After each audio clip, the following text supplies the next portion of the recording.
आज सरकार ने बहुप्रतीक्षित करीब पिछले महीने के 24 तारीख को कैबिनेट से जो पास किया था पेशा कानून, उसका आज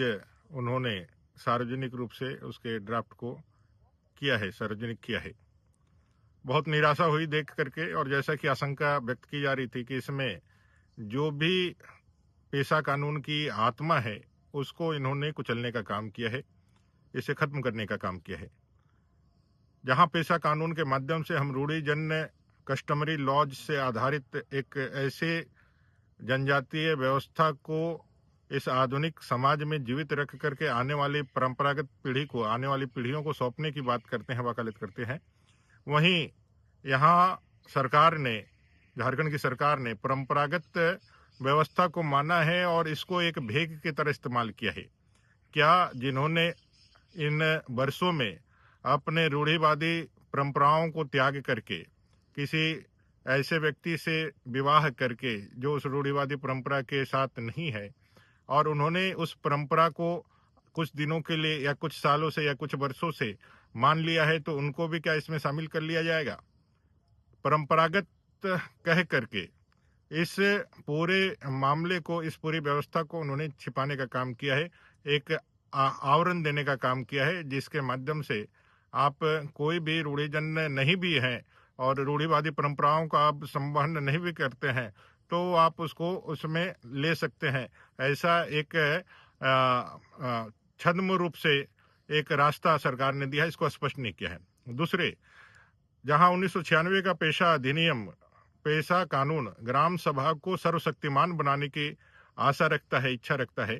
वहीं आप देखेंगे तो आज जो उन्होंने पब्लिश किया है उसमें अध्याय 10 से लेकर के 17 तक जो विभिन्न प्रकार के जो खनिज उत्पाद है, लघु उत्पाद है, जो वन उपज है, जो जल स्रोत है, उनके प्रबंधन की जो बातें हैं, जिसमें शक्ति जो है ग्राम सभा को दी गई है, वहां उनके अधिकारों को रिस्ट्रिक्ट करने का, उनके अधिकारों को कम करने का और उनके अधिकारों को डीसी के माध्यम से सरकार के अधीन रखने का एक नियमन दिया गया है। अब उसी के सेक्शन 12 में, माफ कीजिए 12 में, हाँ 12 में आप देखेंगे बालू के घाट वन के प्रबंधन का अधिकारी कुछ नियमों के साथ, कुछ प्रतिबंधों के साथ ग्राम सभा को दिया गया है। और जो बालू के घाट 2 है, जिसमें ज्यादा मिनरल्स हैं, उसको बेचने का अधिकार सरकार ने अपने पास रखा है। बॉम्बे के लोगों को बेचेंगे, उनको जाकर के देंगे। तो एक तरह से इसी तरह के वन उपज हो या जल स्रोतों का हो, इसके पूरे अधिकार क्षेत्र को कहीं ना कहीं 1 हेक्टेयर बता करके ग्राम सभा की ताकत को कम करने का काम इस सरकार ने किया है। और एक हम नट सेल में कहें तो ये पूरे पेशा कानून को सरकार ने अपने हाथ में लेकर के, अपने सरकार के अधीन रख करके, जहां संविधान यह ताकत देता है 1996 का कि भाई इस कानून के माध्यम से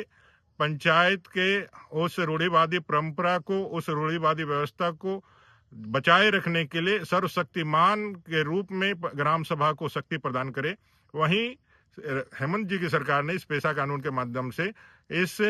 ग्राम सभा को अपने अधीन, सरकार के अधीन रख करके उनके संसाधनों पर पुनः, जैसे अभी वो लूट खसोट और उसका जो है गलत इस्तेमाल कर रहे हैं, वो पूरी तरह से उनके अधिकार क्षेत्र में रहे। ये पेशा कानून पूरी तरह से 1996 के पेशा कानून के मूल आत्मा के विरोध में है।